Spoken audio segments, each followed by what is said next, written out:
1. All right, let's rewrite this.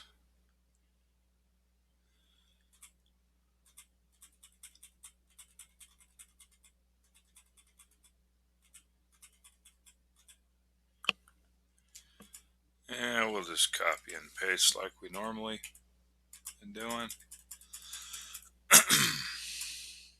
Whoa, whoa, whoa. All right, copy, paste.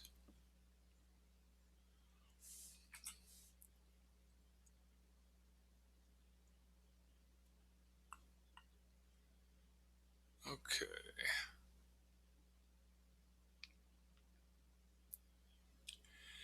All right, down here in the denominator, we're going to have this delta. We're going to be dropping this whole thing down into the denominator. All right. So we're going to end up with, I'll go ahead and write this part here, x times x plus, and then the delta x, and then I'm going to rewrite this delta x here, which is already in the bottom. I think what I'll do on this one is, if it'll let me, just copy and paste that. Yes, it did. So what's going to stay up in the numerator is this negative delta x. Okay. So we're going to have a negative delta x. How do you like that? Right. So what do we have here? Well, we have a delta x in the numerator, and we have a delta x down here in the denominator. You see this right here? Okay. So you can see that these delta x's are going to cancel out. They're going to cancel out, but we are still going to be left with, if you can imagine, this is really negative 1 times delta x up here. And so we're going to be left with a negative 1 in the numerator. All right, in the numerator. So let's just, let me just go ahead and copy paste all that. All right, so we're going to cancel this guy out and cancel that out. However, we'll be left with a negative 1 up here. Now what we can do now is go ahead and do the direct substitution. So we've got all that simplified down. All right, do the direct substitution, and we're going to end up with a negative 1 up here. And then in the bottom, we've got this x times x plus delta x, but you see delta x going to 0.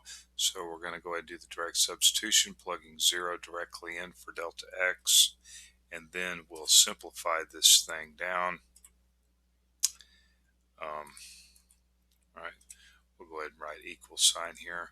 And so what do we have? Well, we end up with a negative 1 over, and x plus 0 is just x, and then x times x is x squared. X squared. See that? So we finally found the derivative. So it's negative 1 over x squared. However, we're going to write this as negative. We're going to take that negative and just bring it out front instead of leaving it up in the numerator. We'll bring it out front. Okay, negative 1 over x squared. So that was a little bit of work there, see? And it all boils down to what? A bunch of intermediate algebra steps. Just a bunch of intermediate algebra steps. And of course, this particular one here, simplifying this all down to that, was nothing more than, doing simplifying a fraction. Simplifying a fraction, right? Okay, so I said, try to find the pattern, because there's some shortcut methods to all this. And see if you can do that. This one here is going to be a little bit more of a difficult pattern to try to find. But you've noticed that the power always is one larger. I don't know if you've noticed that or not. In the previous problems, we'd start with an x and or one a power one less than. In this particular case, we added one to the power, but because of that, it was down in the denominator. All right. Okay, so the next section, I said we did 5 problems in each section. This one was find the derivative by the limit process, so that should get you started there. Now what we're going to do is find the slope of the tangent line at a given point. So that means that to find that slope at the given point, we're going to need to find the derivative, okay? And then what we're going to do is we're going to plug in a number. All right, we're going to plug in a number. Let me quickly here just bring up this graph, okay? So this is the graph of the function x, right? So we just graph the function x, and we're going to be finding the derivative of this, which is what's the derivative of, if f of x is equal to x, what would its derivative be? All right, so that's what we're going to be doing. As you can see here, d over dx is equal to 1 no matter where you go on the, no matter where you go. Okay. All right, so that's the story with that, and I guess we'll get started here in this new section coming up. Find the slope of the tangent line at a given point. Right.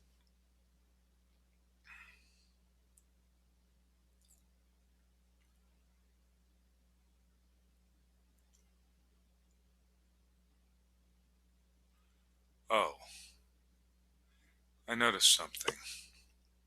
I guess we're still, I thought I'd shut this thing down. Alt-Shift-F.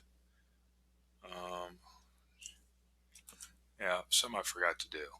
Anyway, little thing popped up on the screen, said, hey, you're not recording that tab.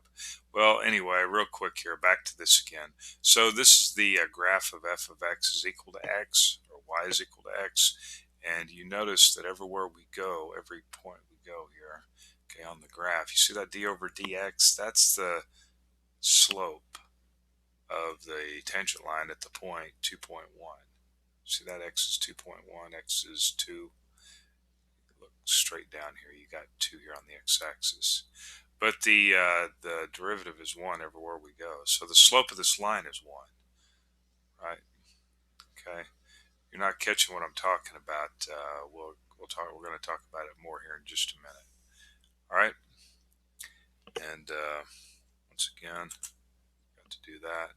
I'm just learning this program here for screen recording and the Chrome web browser. It's not that great. Audio is kind of terrible, actually. And when I get some extra money, I'll buy something. It's a lot better. All right, so find the slope of the tangent line at the given point. That's what we want to do next. Okay, that ends this video.